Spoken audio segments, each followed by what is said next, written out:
Við erum í útvarpinu á FM 89,1.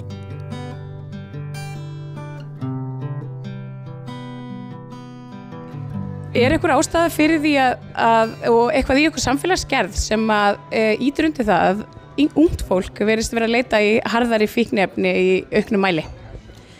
Sko, ég held að þetta sé nú bara svona eins og gengur og gerist bara út allan heim, ekki bara hér. Þannig að þú veist, þetta bara alþjóða vandamál og þetta hjálpaði til að hvert eitt land kannski hjálpi til í svona málum þar sem þarf að stuðla betur að geðrænum vandamálum og svona fíkni aðstoð fyrir ungt fólk. Þannig að kannski ef við myndum bara stuðla betri hjálp fyrir þetta fólk þá örugglega hægt að vinna meira í þessum málum.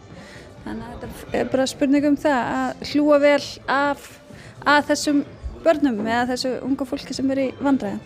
En heldurðu að við getum gert eitthvað svona til þess að koma í veg fyrir það að fólk byrji bara yfir höfuð? Nei, ég held að það sé ekki hægt en að sjálfsögðu hefur Ísland staðið sig vel í að stuðla að einhverju. Við erum eitt af fyrstu löndunum sem basically reyklaust sem mjög óalgengt, þannig að þetta fer svolítið eftir svona hópefli og því sem í gangi í fréttum og bara í upplýsingamiðlum í hverju landi, þannig að það mjög erfitt að gera það. Þetta bara fer eftir persónuleikum hjá öllum. Þú veist, hver vill pröfa eitthvað og þú veist, þetta bara alls konar. Þannig að það mjög erfitt að koma við fyrir þetta að fólk fara út í svona. Þetta bara partur af lífinu. Ungt fólk sé að leiðast út í fíkni auknum mæli? Spurning. Heldur að sé heimilisaðstæður eða heldur að sé bara að fólki líði almennt illa í samfélaginu eða?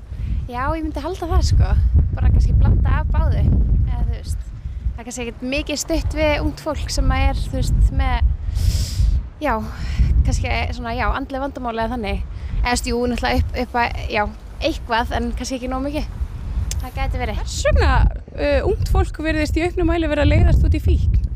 Sko, mér finnst ástæðan vera að liggja eiginlega mest inn á heimilunum að það fólk bara upptekið einhvern veginn af engu finnst mér og það engin skylda eignast börn en það vinna og þegar ég var alveg upp þá var maður bara hugsað börnin og maður fekk vasaníf og kuta og alls konar en ekki til þess að nota hana fólk.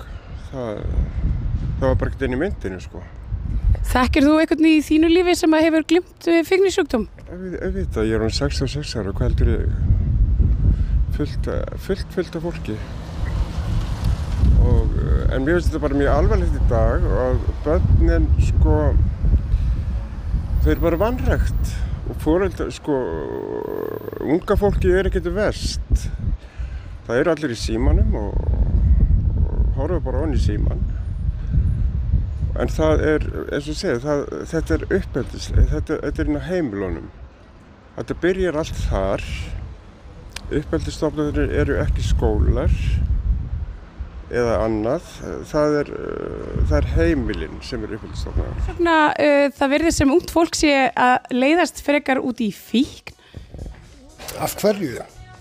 Það náttúrulega bara margar ástæður fyrir því, skilji, þú veist. Náttúrulega bara, félagskapurinn og mér líklegast bara mikið að stóra hluta til félagskapur. Heldur þetta sé eitthvað samt í samfélaginu okkar sem að kannski ýti undir það að fólki líði verr eða það sé frjálsara eða? Það er náttúrulega bara alltaf hvolfið í þessu blessaða samfélagi okkar, sko. Og jú, ég meina, minni tækifæri og minna að gera hjá fólki og það getur líka verið stór partur af því, sko. Nú spyr ég, eins og ég veit það ekki, en hefur þú einhverja reynslu af fíknisjúkdómum sjálfur? Heldur betur. Hvað ertu búin að vera edrú lengi? 12 mánuði. Til hamingju. Heldur þú að sé einhver sérstaka ástæða fyrir því að ungt fólk og svona, það sem kallast venjulegt fólk sé í auknum mæli að leiðast út í fíkniefni?